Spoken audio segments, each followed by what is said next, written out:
disait aux Juifs, « Moi, je suis la lumière du monde. Celui qui me suit ne marchera pas dans les ténèbres, mais il aura la lumière de la vie. » Les pharisiens lui dirent alors, « Tu te rends témoignage à toi-même? Ce n'est donc pas un vrai témoignage. » Jésus leur répondit, « Oui, moi, je me rends témoignage à moi-même, et pourtant c'est un vrai témoignage, car je sais d'où je suis et je sais où je vais.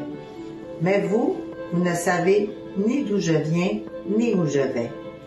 Vous, vous jugez de façon purement humaine. Moi, je ne juge personne. Et s'il m'arrive de juger, mon jugement est vrai, parce que je ne suis pas seul. J'ai avec moi le Père qui m'a envoyé. Or, il est écrit dans votre loi que s'il y a 2 témoins, c'est un vrai témoignage.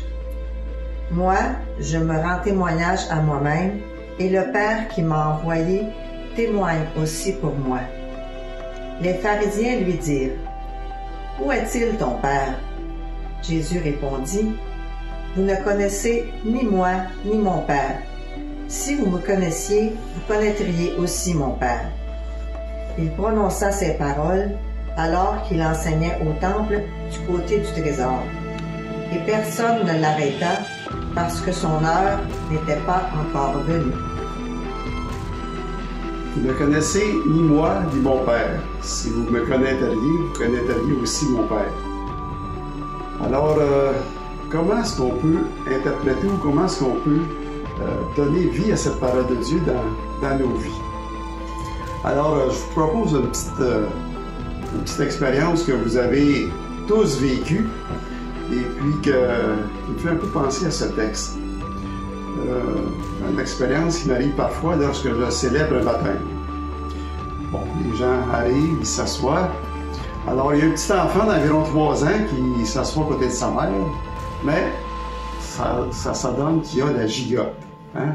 Elle a beau essayer de la replacer, puis on peut dire qu'elle la replace assez fortement, mais lui, comme on dit, il insiste, puis il finit par s'éloigner de sa mère. Il s'éloigne de plus en plus. En fin de compte, hein, il parcourt l'église, il s'en va très loin. À un moment donné, il s'enfarge d'un bris-Dieu, il se pète la marboulette sur un banc, et là, la sirène part. Hein. Là, il s'en vient en courant.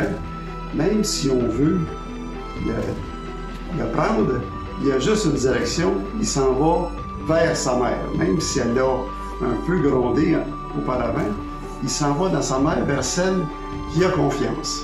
Là, il se blottit contre elle. Hein, on peut dire tellement qu'il veut rentrer dans son manteau, dans sa chemise.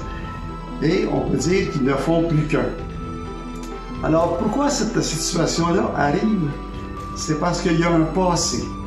Il connaît sa mère avant. Pourquoi s'il la connaît? Parce qu'il lui a donné, sa mère lui a donné la tendresse, elle lui a donné à manger.